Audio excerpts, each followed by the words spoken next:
আমি আগের ভিডিওতে বলেছিলাম লিলুয়া অরবিন্দনগরের পুজো প্যান্ডেলের পুরো ব্লগ আনব।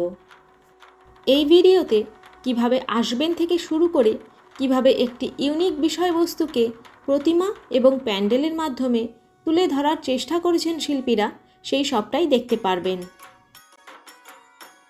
ঠিক ওইদিকে লিলুয়া স্টেশন থেকে আপনারা যখন এই দিকে আসবেন ভট্টনগরের দিকে, যে কোনো অটো বা টোটো পেয়ে যাবেন।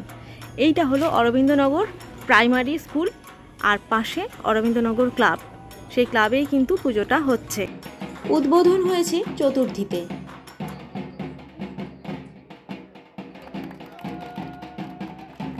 আমাদের অভিজিৎ স্যার আমাদের শিল্পী সৌমেন্দ্র দাকে সম্মাননা তুলে দিচ্ছেন। সাথে TV9 বাংলা থেকে শারদ সম্মানে সম্মানিত করা হয়েছে। এবারের থিম দৃষ্টিকোণ। মেয়েদের প্রতি বা মানুষের প্রতি মানুষের দৃষ্টিকোণ পাল্টানোর একটা প্রচেষ্টা করা হয়েছে এই ক্রিয়েশনের মাধ্যমে। শুরুতে প্ল্যাকার্ডে লেখাগুলো পড়লে আপনারা অনেকটাই বুঝতে পারবেন।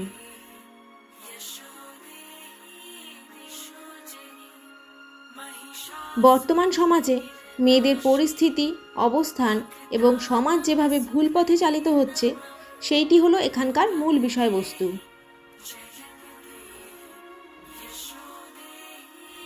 ক্লাব প্রাঙ্গণে ঢুকেই ত্রিশূল দেখতে পারবেন। শিব শক্তির উপর কিছুই হয় না, সেই প্রতীকী রয়েছে শুরুতেই। ভেতরে প্রবেশের সাথে সাথে অন্যরকম অ্যাম্বিয়েন্স পাবেন।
লাইটিং কম থেকে বেশি দেখতে পারবেন। সূর্য উদয় থেকে সূর্যাস্ত এবং সূর্যাস্তের পর অসুর নিধন।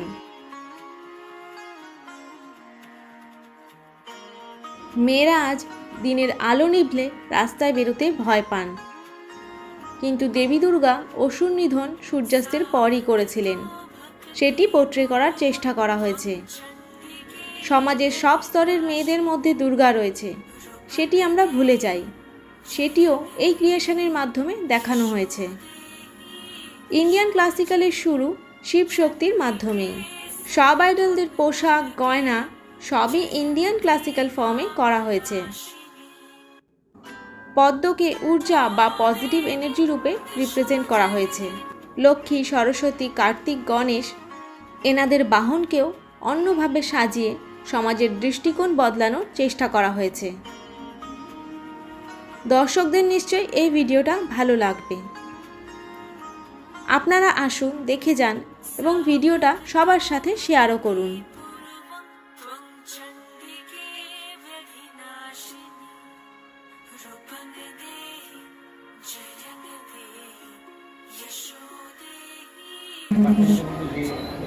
শিবের ভক্ত নিজ থেকে এগিয়ে দিয়েছিলেন এইভাবে দামি সব থেকে পাওয়ারফুল অস্ত্র দিয়ে সে তার মানে হচ্ছে যে স্ত্রীকে ভরসা করে সম্মান করে। তো সেই জায়গায় দাঁড়িয়ে আমরা বলতে চাই যে সমাজের ইয়াং জেনারেশন শিবকে আমরা নজরে রাখি। শিবের যে নেগেটিভ দিকগুলোকে, নেগেটিভ দিক অ্যাকচুয়ালি শিবের কোনো নেই, সমাজকে ভুল শিক্ষা দেওয়া হয়েছে, ভুলভাবে ভাবানো হয়েছে। সেই কারণে সমাজের ইয়াং জেনারেশন শিবকে নিজেদেরকে শিব ভক্ত বলে দাবি করে, অথচ নিজেরাই যারা শিবভক্ত নিজের বলে দাবি করে নিজেদেরকে, তারাই মেয়েদেরকে অসম্মান করে। তো এই দৃষ্টিকোণটা পাল্টানো উচিত। শিবের অ্যাকচুয়াল ক্যারেক্টারটা আমাদের এখানে তুলে ধরা হয়েছে। আইডিয়াল যিনি মানে দুর্গা, আইডিয়ালকে করানো হয়েছে ভারতনাট্যম স্টাইল। তার কারণ শিবের যে ডান্স ফর্ম সেখান থেকে ইন্ডিয়ান ক্লাসিক্যাল ফর্মের উৎপত্তি। তো শিবের স্ত্রী দুর্গাকেও সেই স্টাইলে করানোর চেষ্টা করা হয়েছে। কিছুটা মডেলগুলো যে করা হয়েছে কাপড়ের স্কাল্পচার, ফেব্রিক স্কাল্পচার, সেগুলো অনেকটা আমরা অ্যাবস্ট্রাক্ট ফর্ম দেওয়ার চেষ্টা করেছি ডান্স ফর্মে। খুবই সুন্দর, ঠিক আছে, খুবই সুন্দর। মাঝখানে একটা ইনস্টলেশন আছে, পদ্মের মাঝখানে একটা ইনস্টলেশন আছে, যেটাকে ইন্ডিয়েট করার চেষ্টা করেছি আমি। একটা ঊর্জা, একটা শক্তির উৎপত্তি, এবং পুরো ব্যাপারটাকে দেখানোর পুরো ব্যাপারটা রাত মধ্যে আসতে লাইট কমে গেছে, এবং সূর্যাস্তের সময় দেবী দুর্গার আবির্ভাব এবং পশুর নিধন সন্ধ্যার যখন রাত্রির পরে মেয়েরা যখন বেরোতে ভয় পাচ্ছে আজকের দিন দাঁড়িয়ে, সেই জায়গায় দাঁড়িয়ে আমরা দেখানোর চেষ্টা করছি যে রাত্রির পরেই মেয়েরা যিনি মানে সবথেকে বড়ো দেবী তিনি মানে সন্ধ্যার পরেই তার আবির্ভাব, এবং তিনি দেবী দুর্গা মানে তিনি অসুরের নিধন করতে মরতে নামছেন। এটি পুরো ব্যাপারটা আমরা দেখানোর চেষ্টা করেছি একটা ইনস্টলেশনের মাধ্যমে। পুরো জিনিসটা পোর্ট্রে করার চেষ্টা করেছি পুরো আমাদের থিমের মাধ্যমে। এবং বাইরে যে কিছু আমাদের প্ল্যাকার্ড লেখা হয়েছে, সেই লেখাগুলোর মধ্যেও সমাজের দুর্গাকে আমরা প্রত্যেকে কী নজরে দেখি, এবং সমাজে উঁচুতলা দুর্গা এবং নিচুতলা দুর্গার মধ্যে পার্থক্য, সেটা আমরা দেখানোর চেষ্টা করেছি। সমাজে আমাদের প্যান্ডেলের বাইরে যেই মানে যেই প্ল্যাকার্ডগুলো লেখা আছে সেখানে, তো উঁচুতলা দুর্গা যেমন দুর্গা, সেগুলো একটা ফুটপাতে জন্মানো বাচ্চাও দুর্গা, তো প্রত্যেকটা দুর্গার সমান অধিকার পাওয়ার যোগ্য। তো সেই দৃষ্টিকোণটা আমাদের পাল্টাতে হবে যে দুর্গা প্রত্যেকেই দুর্গা। এবং আরেকটা কথা বলে রাখি লাস্ট, আমাদের যে দেবী দুর্গার যে সন্তানরা বসে আছেন, তাদের যে বাহনরা আছে, তাদের প্রত্যেকের বাহন তাদের কোলে আছে, কারুর কাঁধে আছে, তাদের গায়ের উপরে আছে। বাহন অ্যাকচুয়ালি হওয়া উচিত পাশে বা সাইডে। তো আমরা এটাকে দেখানোর চেষ্টা করেছি যে বাহন মানে সে সবসময় যে ড্রাইভার, সে সবসময় গাড়ি নাও চালাতে পারে, তখন ড্রাইভারের বসার অধিকার আছে, তখন মালিকও গাড়ি চালাতে পারে। তো দৃষ্টিকোণ পাল্টানো উচিত, দৃষ্টিকোণ পাল্টানোর মেসেজটা আমরা সমাজকে দিয়েছি।